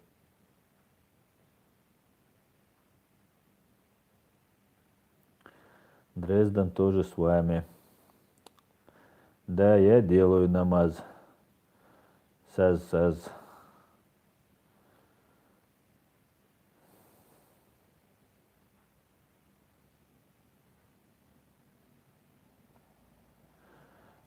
Ассаламу алейкум. Вай масу оуши алич данислурду алхиетон. Суамуат масага либохш. Я люш ашмават. Анена. Масана люша мусу. Масана люш суамуат. Люшу ли томябол кадыроварик гаскшани. Со кадырованца лю ишчо. Потому что кадырована ли это глупо. Есть оккупанты, надо на них. Санюка, кадыровчанюка. Под разными тяжелейшими ситуациями жизни юкбаганабу, так что Кадыров разных лещу, а вот гайский оккупант ущабеша мострибу.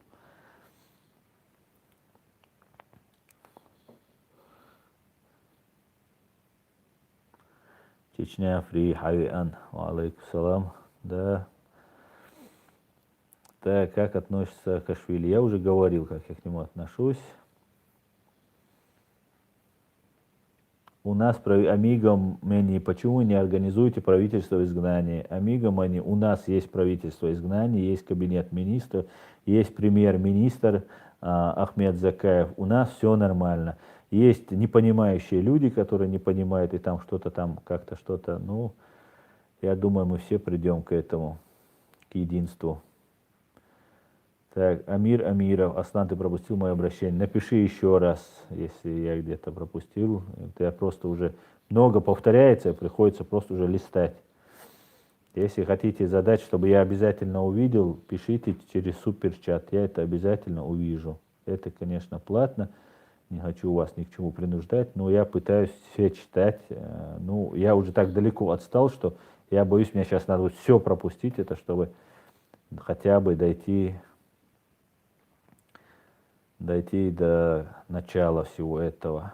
Я вот сейчас пропускаю все, так что вы меня извините, потому что я долго отвечаю на вопросы. Вы вот сейчас, ну, очень много, просто неимоверно много. Так, начнем отсюда тогда.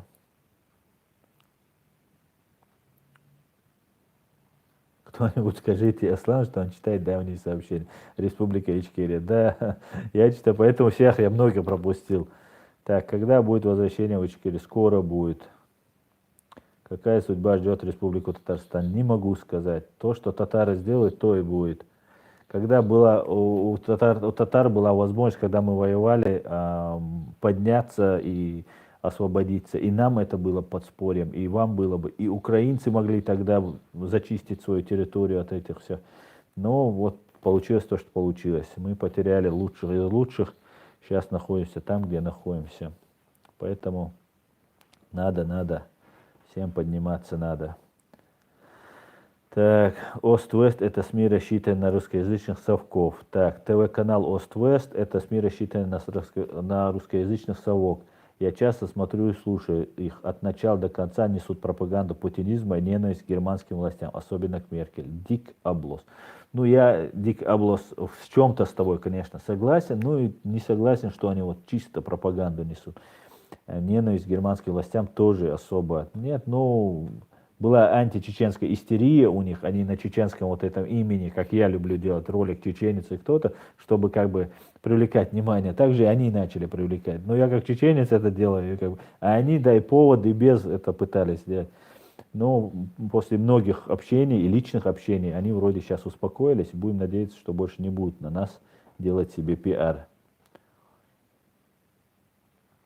Так, забанить то сагову куча. Рамзане поклонник. Так, Аслан, я из Украины, уехал в Израиль. Я не хочу отдавать свою жизнь на войне с Россией. Так хочу жить. У меня мама и дедушка, некому заботиться, кроме меня. Ну, удачи тебе. Рамзан Ахматович, дай Аллах тебе долгие лет жизни. Ты настоящий сын русского народа, написал Гуччи. Да, он настоящий сын русского народа. Аслан, пожалуйста, зарегистрируйся в Инстаграм, сделай там эфир. У меня есть Республика Ичкерия Инстаграм. Аслан Арцуев называется, а я там есть. Все, кто хочет, можете подписаться.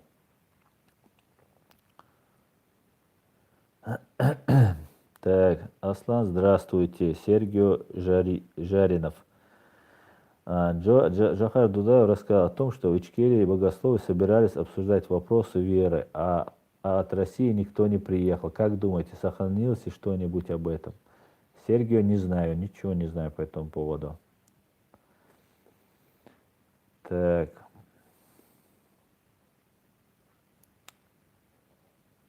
Аслан, что делать? АГ спрашивает, что делать со всеми спортсменами, которые зависимы и клянутся верности Кадырову? Да, это очень хороший вопрос. Я об этом тоже писал. Были у меня статьи на эту тему. Я писал посты по этому поводу.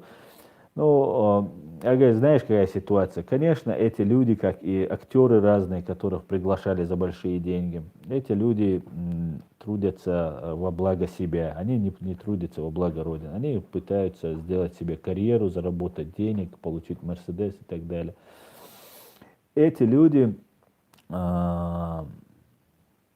они выступают в качестве гладиаторов, да, как в Древнем Риме это было. Им дают деньги, люди смотрят, восхищаются. И те, кто не верит Кадырову, не смотрит на Кадырова, ну, на оккупационную власть, да, для меня нет Кадырова как такового. Для меня есть гауляйтер, установленный российской оккупационной властью. И он, все, без него его нет, без этой оккупационной власти Кадырова не существует. Так вот, эти люди служат русским, они не служат Кадырову, они служат русским. И эти спортсмены, которые хотят заработать на этом, да, ну, может быть, можно как-то понять, но они должны понимать, что они выполняют роль гладиаторов в Древнем Риме. Это были рабы, которые за деньги удовлетворяли там зрителей, которые собирались люди, раздавался хлеб, хлебоизрелище это называлось, и люди убивали друг друга. Сейчас они не убивают друг друга. И эти рабы, эти гладиаторы, воинствующие рабы, они получали привилегии, им жениться можно было, у них там еда была, у них там какой-то достаток был. Некоторые получали свободу даже. И вот в таком плане вот эти люди себя такие, что с ними делать, которые клянутся верности? Ну, порицание в первую очередь. Да, эти люди порицание. Когда власть изменится, когда все изменится, я думаю, люди сами будут напоминать этим людям, как ты, Ахмад Сила, говорил, как ты там гордился, там Чаборзи, Маборзи, там себе клички взяли. Ну, я не понимаю этих людей. Да. Я думаю, свекрач. Вас преследуют кадыровцы или Кремль, спрашивает меня Дмитрий С. Мне поступают угрозы по разным каналам. Ну, правоохранительные органы Германии об этом уведомлены.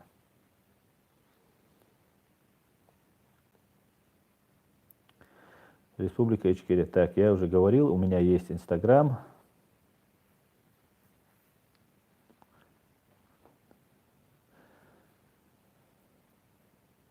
Модератор ищет, меня криминал просит дать ему модератор, но я не могу дать, потому что я сейчас с планшета, если я что-нибудь сейчас сделаю, сейчас уже эфир, я уже думаю, уже пора закругляться, мы уже долго общаемся, можно еще чуть-чуть попытаться ответить на вопросы. Я надеюсь, бюстик Юэль, Хавашха Юэль, бюстик Ислам. Так, вот интервата разместил, вот у меня есть e-mail, куда вы можете писать, у меня есть Facebook, Аслан Арцуев с палочкой, и Арцуев W, и Instagram Аслан Арцуев, туда можете. Лорд в эфир вышел, Бо Русланс, Лорд Сунца, Войс чеченского народа. Так, что вы скажете о новом видеоролике заседания парламента? Я не знаю, что это за видео. Так.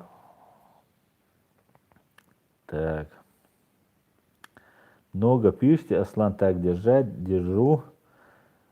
Так держу, и сяк держу. Ассаламу алейкум. Что ты скажешь по поводу незаконного соглашения с границей между Чечней и Ингушетией, так как там исторические башни, ингушские кладбища? Все очевидно же.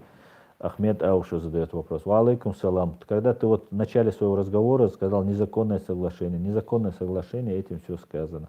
Оккупационная власть, которая находится коллаборационистская, оккупационная власть в Чечне не имеет права принимать никакие решения ни в отношении Дагестана, ни в отношении Ингушетии. Как только мы восстановим свою государственность, как только мы деоккупируемся, мы все это будем, конечно, решать, как с братьями, и с ингушами, и с дагестанцами.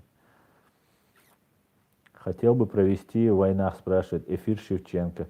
Ну, о чем с ним можно говорить? Поговорить, пообщаться, рассказать свою позицию, доказывать свою позицию. Конечно, я готов со всеми, но так, что там хотел бы я, особо так нет. Мне достаточно, что я могу вот выходить в эфир, и всем, они и так видят.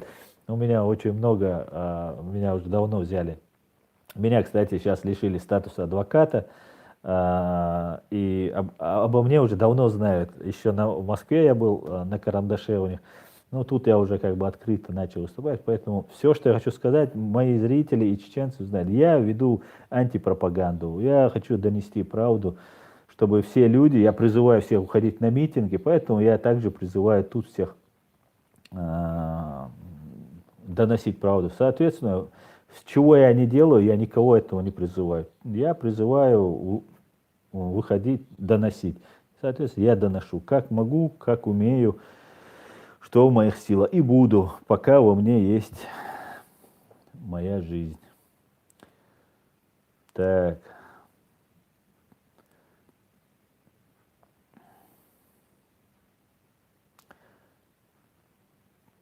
Так, короче говоря, здесь уже пошли споры, какие-то оскорбления. Это очень плохо, модератора нет, вата,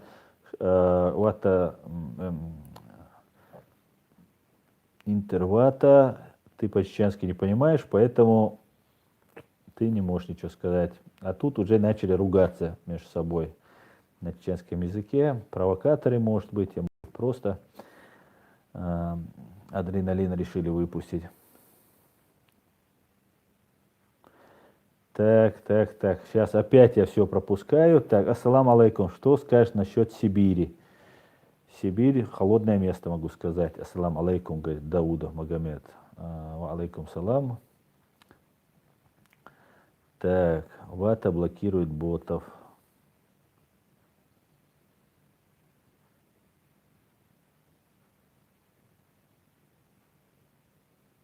Так, привет из Бостона, Аслан. Слава свободной Ичкерии. Универ Сириот 1. Привет, Бостон. Аслан, хочешь демократию в Чечне? Я хочу свободное свое демократическое государство, где никто не будет ущемлен, где власть принадлежит народу. Так, Республика Ичкерия спрашивает, правда ли, что в Гамбурге много сторонников Кадырова? Нет, неправда. Здесь были несколько человек, может и есть они сейчас. Я бываю в мечети, я их не вижу. А так были, ну, в Инстаграме. Но они не в самом Гамбурге живут, они живут в Киле там, или Киль, по-моему, город называется. 100 километров отсюда. Ну, они в Инстаграме себя как бы позиционировали, что вот они тут есть. Ну, я не считаю здесь, ну, может там 5 человек и на несколько там тысяч, может быть, чеченцев. Если это много, то их много. Так.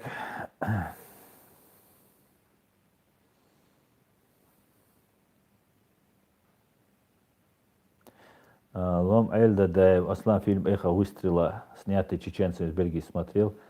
Нет, Лом Эль, я его не смотрел. Сам, брат. Так, на Мансура здесь старого наезжают. Так. Джо Вайнаски. Аслан, почему Масхаду отказал помощи Запад? Ну, Запад, это так понятие растяжимое. В 2001 году, когда произошли странные вот эти теракты 11 сентября в Америке, Америка переключилась на Афганистан, Ирак, и основная помощь нам исходила из Америки. Был специальный комитет создан, куда входили лучшие сыны Америки, там десятки фамилий. И эти люди очень сильно до сих пор, они сейчас уже в годах люди, конечно, но они очень сильно нам помогали.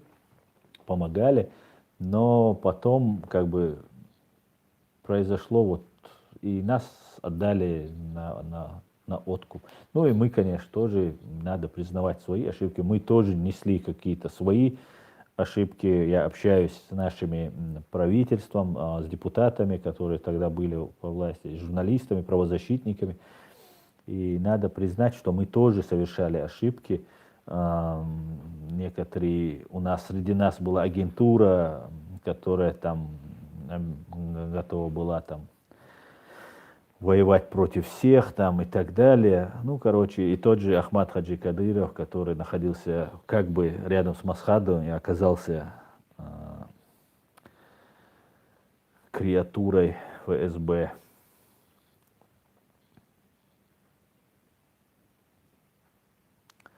Так, АГ спрашивает, Аслан, стоит ли помогать освобождать братские республики при развале России или лучше не наступать на те же грабли?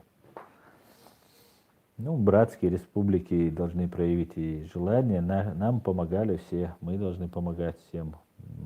воевать я призываю никому, ни в чем. В России, внутри России воевать невозможно. Сейчас, в данный момент, на Кавказе сосредоточены сотни, 100-200 тысяч оккупационных контингентов. В Дагестане, в Ингушетии, повсюду. Плюс среди нас есть много коллаборантов. Поэтому вести боевые действия очень сложно, практически самоубийство. Поэтому если мы хотим приносить пользу, то мы должны это делать не внутри России. Вот так. Помогать, конечно, надо. Кому, как, не мы будем помогать друг другу. Нам другой там с Америки там, или с Германии никто не приедет нам помогать.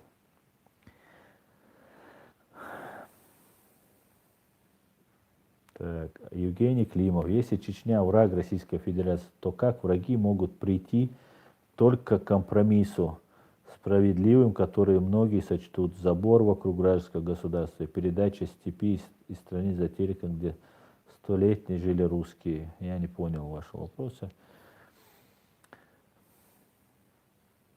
Аслан. Среди европейских чеченцев очень много быдла. Я не могу сказать, что у нас их много, но это тоже имеет место быть, конечно.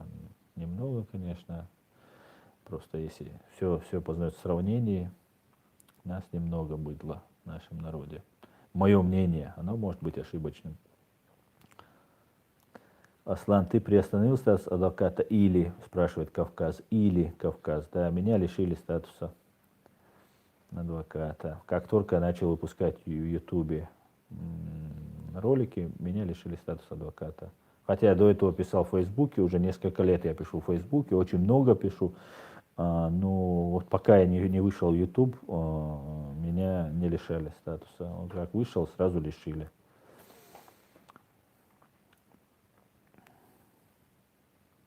Алейкум салам. Ассаламу алейкум. Как думаешь, Аслан, как долго может продолжаться оккупация Чечни? Есть оптимистичные и не очень прогнозы. Алейкум салам. Ничего не могу сказать. Если нет, то долго. Если мы будем прилагать усилия, то произойдет быстрее. А так все зависит от воли Всевышнего. Абрахам, как ты относишься к чеченскому джазу? Спасибо. Я не слышал. Было бы интересно послушать. Я не такой специалист в музыке, я вообще особо не разбираюсь в музыке, но интересно было послушать чеченский джаз. Дональд Бубельгум. Аслан Сумодер, вот и я хотел бы блокировать те, которые пишут Ахмад Сила. Я не знаю, как тебя поставить, Дональд Бубельгум. Вот если ты мне сейчас напишешь, я постараюсь тебя тут найти. Так, я бы тебе тогда поставил модером. Я просто тоже не знаю, кто ты, Дональд. Поэтому давайте сейчас разберемся. Ты мне напиши в личку или там какой-нибудь комментарий мне под этим видео там напиши. И я тебя обязательно увижу и посмотрю, кто ты, и поставлю. Потому что, поэтому. Так. Универсириот 1. Аслан, планируете ли вы совместную трансляцию с Джахаром Миллион Первым? Мы ждем вашего живого общения. Только обязательно анонсируйте заранее. Я пообщался с Джахаром. Джахар очень умный парень, очень толковый парень. Я просто боюсь за то, что он находится в России, как он говорит, поэтому я боюсь за это. Я всем говорю, предупреждаю, не пишите комментарии, где можно определить ваше местоположение. Я знаю просто, что происходит. Кстати, вот эти донаты, которые посылаются, вот эти донаты, это тоже, вот этот суперчат, это гугловский, а вот донат есть такой, донат.ру, который там выходит, вот посередине вот это вопрос выходит. Это принадлежит Mail.ru. И при желании, если захотят, это можно быстренько получить. И все, кто посылает из России донаты, это можно выявить. Поэтому я также беспокоюсь за Джахара, который находится. Если бы он уехал бы, да. И еще у меня вот с техникой проблема наладить. Я вот даже не смог провести сегодня стрим вот так. Я думаю, смогу что-нибудь придумать. И дай Бог наладит. Мне должен человек прийти и наладить. А с Миллион Первым мне было бы интересно пообщаться. Так, на какой ценой досталась эта слава? Так, ассаламу алейкум, дал это боль ханал неқш хоршчар масерна нохчи антиприкол. Дейрейс хуйл нохчи антиприкол. Дал сар дойла ахч. Аслан, доведи до чеченцев, что ни одна арабская страна не подняла вопрос о геноциде за 2 войны, вернее, до чеченских бедуинов ни одна и по сей день. Убью тапочком XXX. Убью тапочком XXX. Ты полностью прав. Ни одна арабская страна, ни одни мусульманские страны. И когда вот такие вещи говорят, ты говоришь, а почему нам они не помогли? Например, палестинцы, вот их не приехал к Путину, ну хотя бы, если ты не можешь помочь, ну хотя бы ты можешь не приехать, поздороваться с палачом, террористом, массовым убийцем за руку и сказать, этот человек, Чечня внутреннее дело России, как этот представитель Палестины приехал, сказал, и там Чечня внутреннее дело, и делайте, что хотите. А когда мы говорим, почему арабские страны делают, мы говорим, ну арабские страны, у них руководство там, они тоже находятся в гнете там и так далее. Но почему тогда, например, бельгийский депутат и в Европарламенте принимают решение, что 1944 года принята резолюция, что был геноцид вот по этому поводу. Значит, эти в христианских странах или там демократических странах, например, в этих странах не под гнетом находятся, а в арабских странах под гнетом. Ну, они могли бы выйти, они могли бы голосом митинговать, ну и так далее. В конце концов, оказывать давление на свою власть. Но этого не делали. И это тоже надо признать. И не надо делить там, эти мусульмане, эти христиане. Мы сами разделяемся. А потом мы говорим, вот нас не любят, потому что мы мусульмане. Нет.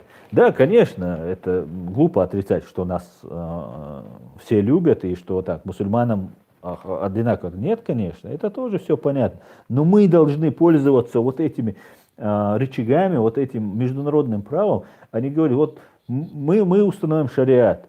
Тот, кто говорит, мы установим шариат, это автоматически этот человек говорит, что нашего государства, которое Ичкерия, оно останется в составе России, потому что если мы устанавливаем шариат, с нами никто, во-первых, оттуда русские не уйдут, и никто не будет на них оказывать давление. Своими силами мы не можем это видеть.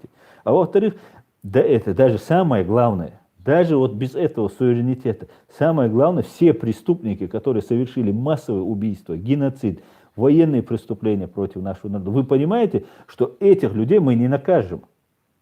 Да, все, мы тогда говорим, международное право ерунда, мы не должны признавать международное право. Просто даже из этих соображений. Почему здесь находиться с большой бородой, в безопасности, вы считаете это нормально? А для того, чтобы установить у себя, нет, это нельзя. При этом, при том, что в каком состоянии мы находимся. Ни с бородой, ни без усов, никак нельзя. Ты ходишь по струнке. Такие вещи очень сложные и простые на первый взгляд. Нет, этого нельзя. Ну давайте смотреть дальше носом. Мы же государство строим. И вообще, я не хотел эти государственные вещи обсуждать. Мое дело право, защита прав человека. Вот я бы хотел бы. И вот хочешь шариат, хочешь демократию, хочешь что. Я хочу, чтобы преступники были наказаны. Мы вошли в большую европейскую семью, и чтобы у нас было развитие, чтобы люди у нас зарабатывали деньги, чтобы у нас была медицина лучшая, чтобы у нас была лучшая там наука, чтобы у нас компьютеры мы создавали, чтобы мы создавали айфоны и так далее. Ну, почему мы не должны развиваться? Нет, мы должны там, нет, мы построим шариат и будем. И все. Никто не говорит, что не должно быть шариатских судов, никто не говорит против ислама ничего. Нет, это и сразу сопоставляется. Раз ты это, значит все, ты значит враг, да, ты значит атеист, ты значит за этих, за тех. Нет, я не атеист. Я мусульманин больше, чем может быть, чем те даже себя бьют в грудь, что они мусульмане. Извините за эмоциональность, просто одни и те же вопросы. Я уже устал, мы уже почти 2 часа говорим, 5 минут, и мы заканчиваем.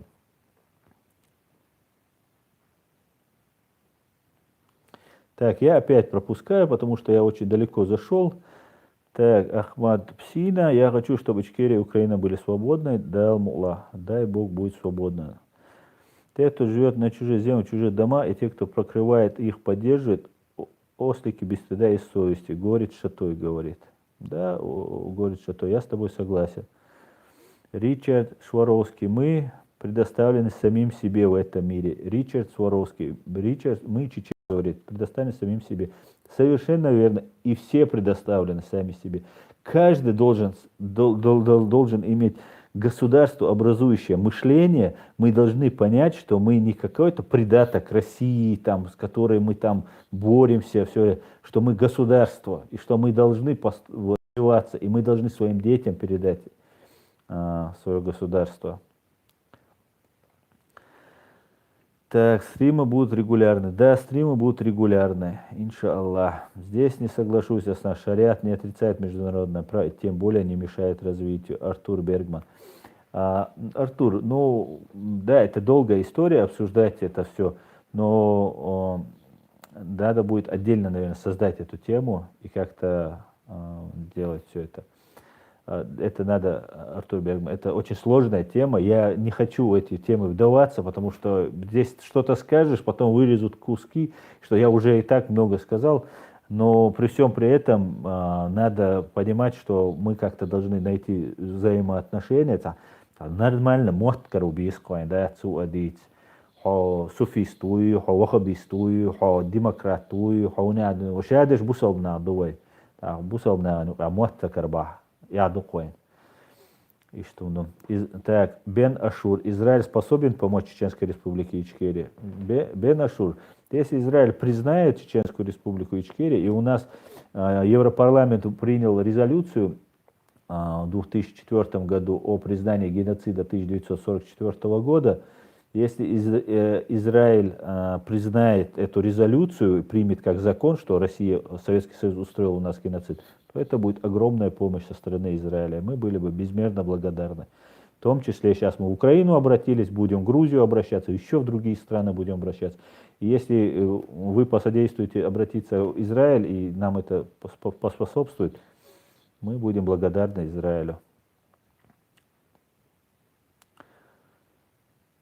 Дуглас Джо. Аслан, как думаешь, долго продержится власть Путина и его опричников в Чечне? Я не знаю, Дуглас Джо, я не знаю. Если мы ничего не будем делать, то да.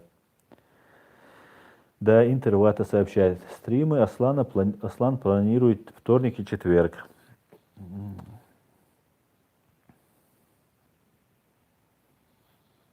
Скажи, как адвокат, говорит батя, если на суд придут свидетели по делу и терпила, значит, я суд выиграл? Я не понял, батя, что это спросил. Аслан, как продвигается заявление в Гаагу на Кадырова и Путина? Не на Кадырова, конечно. Кадыров это так, на военное и политическое руководство России. Вот так звучит наше заявление, Саид Амином Ибрагимовым подготовленное. У нас приняли это заявление, оно у нас все находится в архиве, все преступления уже в архивах Международного уголовного суда Гааги имеется. Это уже огромнейшее достижение. 10 лет пройдет, 100 лет пройдет, мы будем находить этих людей и привлекать. Ситуация всегда, уже оно там лежит.